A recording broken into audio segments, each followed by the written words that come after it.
Ladies and gents, we're joined by PGA Tour golfer, Chris Hughes' idol, Tom Lewis. Where are you going anyway? I'm going to Brad Faxon's house for dinner. He invited me round. Who's Brad Faxon? Like good player in the 80s. He's won like 8 times on the PGA Tour. There you go. Nearly as many as you, Tom. Yeah, well, we'll get there one day. Mate, you're looking wow. Is it raining? Where are you, mate? Good. Yeah, it's bad. Like I'm in Palm Beach. As you do. Bears Club? No. Nah, not at the Bears Club. I was near there today. Played golf with Brad, a couple of other people today, and we just missed this storm. It's mental. So, Tom, are you going to Brad to watch the end of the Masters or not at all? Yeah. To watch the end of the Masters and have dinner. Have you seen the score at the minute, the leaderboard? Yeah, well, for you, I ended up watching 5 minutes of it because I didn't watch any of it all week. So I needed to understand what was going on. What have you been doing while the Masters been on, practicing and stuff? Yeah, I've been basically practicing. I was in Miami for a couple of days having golf lessons and stuff, and then that was it.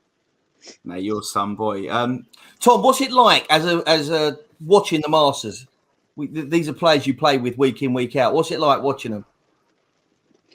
It's different on TV for sure than it is like in person. I think on TV, the guys that you're watching are the guys that are doing well. So they're always looking like they're hitting great shots. And, when you're actually involved in it, you realize that all these guys, they have massive ups and downs and they have terrible weeks where they miss short putts or they hit terrible shots. And then all of a sudden you see them like a week or two later and all of a sudden they're holing everything and not hitting a bad shot. So I think you've got to take that into perspective that we're not all that great.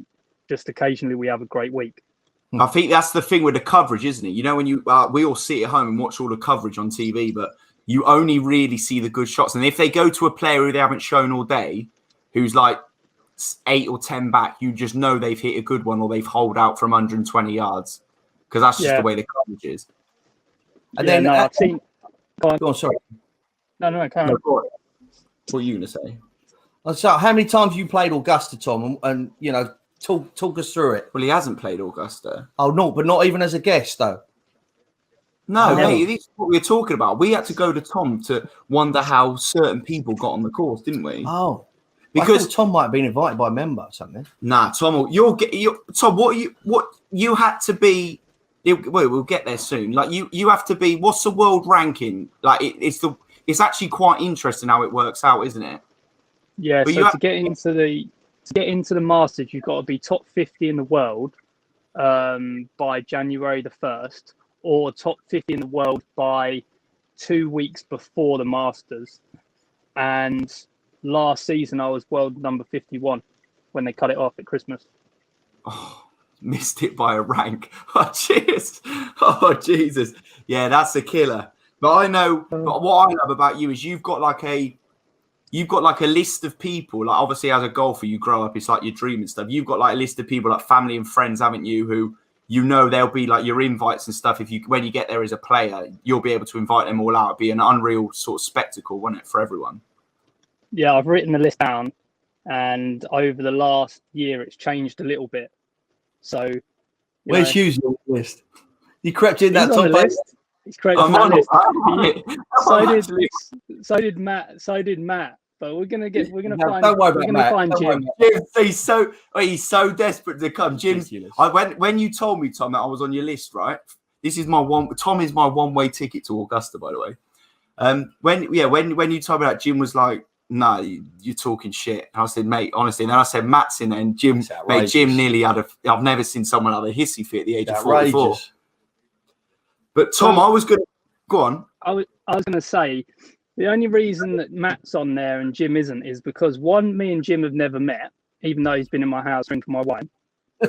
Yeah, he's had good wine, good from the Tuscany region. Yeah, believe this. Yeah. Believe this sounds completely mental, but yeah, Jim has been in Tom Lewis's house and he's drunk I've been in his old house and he's drunk £120 bottle of wine. Yeah, beautiful. There's the pizza. The food's arrived. We've used all his facilities and we've had food there, but Tom hasn't been there. He also your old balls, your old range balls, Jim now uses religiously. Yeah. I bet they don't look the same now, do they? Mate, honestly, They don't. He's got a setup out there. He smashed the conservatory with 3 of them. Oi, Tom, we just ordered a load of pizza and the food's arrived. Never seen the cameraman move so quickly. Oi, mate, I was meant to be coming out to America next week. I was just telling all the viewers earlier that I'm gutted because of COVID regulation stuff. I've obviously had like a week off now where it would have been good just to come out. You're obviously playing next week, aren't you? Yeah, I'm going up. I'm going up there tomorrow morning. And then Matt's coming as well. So Matt's going to be there for a few weeks as well. But I think there is changes, isn't there? I think May 5th, 17th or something, something's going to be in place. So I know that the UK and the US are looking into travel between the UK and the US. So you'd have to keep an eye on that. You can travel, yeah. I think they've got like a red light on a load of European places, but America in different places like that, you'll be able to travel to. So, mate, that'll be class. I'll be out there, but yeah, we're gonna tee it up at Sawgrass, aren't we, boy? Yeah, we'll play there. I think the first 3 times of the day, every day, are there for tour players and their guests at any TPC course, especially Sawgrass. So we'll just fly in there, fly back out. Mate, I actually miss you being around because I just know we'd be on the beers now.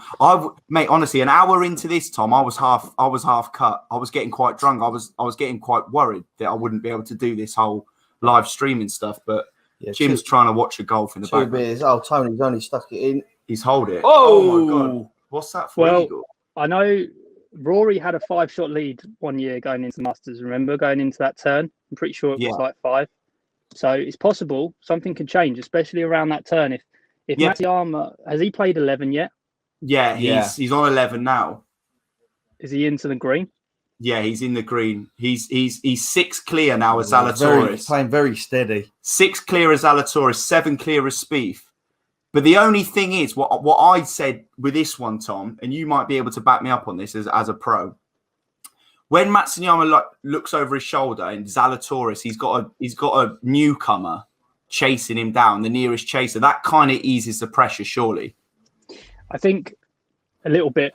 I think if that was Tiger Woods or DJ or someone like Rory or someone like that, I think that would put on a tiny little bit more pressure. Whether that's a shot, I don't know. Whether that's 2 shots, who knows? But I feel like if I was in Matsuyama's shoes right now, if I felt like I could get the tee shot away, if I could hit it into 12 with a par and I can get the tee shot away on 13, come out of there with a birdie or a par, I'd feel comfortable that I could hold on to that lead. So you think you've got to get 12 and 13 out of the way in good tack, and then you're really settled down. Well, walking on to 12 now. I think with someone like Matsuyama who hasn't played well for a long time, he obviously can do it. He's won 5 times in 1 year. I think 1 year he can obviously win. So he's not going to be a problem him winning. It's just the fact that he hasn't been under this much pressure for a long period of time. The only thing that's got his favour is, yes, Will's new, up and coming, but we're all good players. So if Will has 3 holes on the spin where he birdies like 2 or 3 on the bounce, then that will really pile on some pressure. But I would say that he's probably pretty comfortable now, but he needs to stay at in his in the now. Do you know what I mean? Not get too far ahead. Start thinking, oh, is my shirt going to look pretty good with a green jacket on it, or what am I going to say in my speech? Because we've all been there, and then you're like, oh crap, I lost. You know what I mean? Have you seen this clown in his green jacket? Mate, I don't know if you can see it. It's hard to look green, but I brought my own green jacket on. I was wearing it all for the start of the live stream. I got a little bit hot under the collar because I've been drinking on the old booze. But no, mate, I know exactly what you mean. Tom, as an experienced golfer myself, I feel the pressure sometimes when Jim's chasing me around Chesterfield, but he never quite gets to me. First video comes out tomorrow, Tom. Just give it a little watch in the next couple of days. That first round back was Luke. Tom, oh yeah, hang on. This is what I wanted him for, to sum this one up. Just quickly, before you go, Tom, because I know you need to get on. Yeah. Who has got a better golf swing, me or Jim? It was a question what come up earlier. I don't think I've seen how bad Jim's is. That's the correct answer. Correct answer. The best thing is, I've showed Jim that when, Tom, you sent me a voice note, or did he send it directly to you? I sent it to you. And the voice note was... You couldn't wait to forward it on. I was so quick to forward it on. You basically... Yeah, no, I did. When he hit the wall and it went back into the house. How bad is his swing? Terrible. Terrible. Yes. I remember I sent Chris a voice note straight away. I said, why is this idiot got a net above a brick wall with a swing like that? And then he decides to hit a driver off the deck. Well, that was for banter. We're going to have to cut that in. Well, We're going to done, have to that's find that footage and we'll try and cut it in for another time. But That was for banter. we'll try and take this little snippet interview out of this because it's actually been quite insightful, Tom. But mate, I know you need to crack on, but you go again Thursday. Game feeling good? Yeah, it's feeling nice. Everything's coming into place. So it's all good.